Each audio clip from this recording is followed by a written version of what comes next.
All right, so that's just a quick little rundown about us.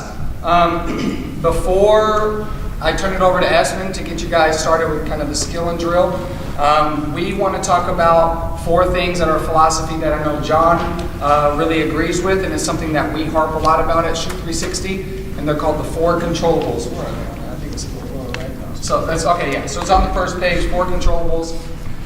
The fact of the matter is, we have a wide range of kids, right? So, is it kindergarten through 4th? Yeah. So, some kindergartners are probably at a 4th grade level, and some 4th graders might be at a kindergarten level, and that's fine. It's just the nature of it.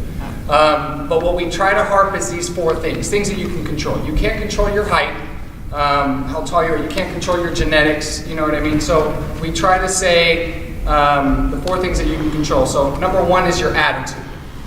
So what I like to use as an example for an attitude is if coach takes you out of the game, some kids will pout, they'll be upset. That tends to be actually once the kids get a little older. But we try to help them, be a good teammate, give a high five when you're coming off the floor and support your teammates.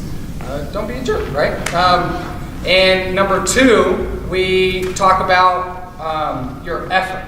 So again, you might not be 6'9", 250 LeBron James done, but you can try. So if he and I are running the floor, he might be faster than me, he might be stronger than me, but I can try harder than him. So we just talk about effort, diving on the floor for loose balls, whatever it is. That's something that you can control. Number 3 is communication. We play a team sport. We're trying to teach these kids, along with their attitude, how to be confident. Don't be afraid to speak up. It's okay if you mess up, but talk. You're on the team. To be successful in a game of basketball, you have to be able to communicate. And the last one is engagement. We try to tell them, they're kids, right? So the attention span can be 3 seconds.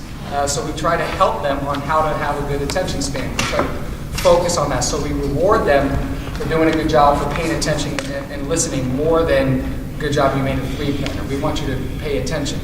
At every level that I played, from this age to college, there was always that one or a couple guys on the team that for some reason couldn't follow a simple direction, and it's just weird. So, for example, the coach would say, we're gonna run suicides. That's where you touch the free throw line back, half court back, free throw line back, end line back. He says, if you don't touch the line, we're gonna run again. Pretty basic, right? Every time there's that guy that runs and does this. And then didn't touch, all he had to do was just touch the line, but because he wasn't engaged, because he didn't want to pay attention, we have to run all over again now. So we try to tell these kids, pay attention, be engaged. Sometimes if I feel like if I'm losing their attention, I'll stop them, I'll huddle them up real quick.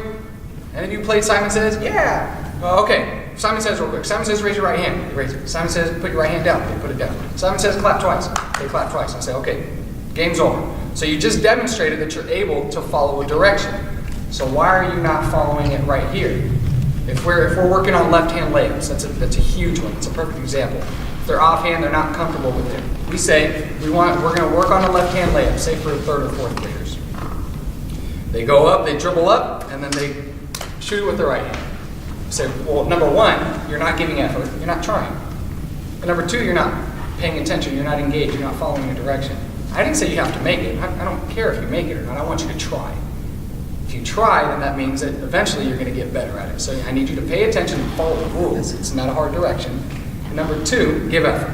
So those 4, again, attitude, effort, communication, and engagement are crucial. Now, at this age, ultimately, it's really about the kids enjoying the game right now. If they're going to be superstars, that'll take care of itself later.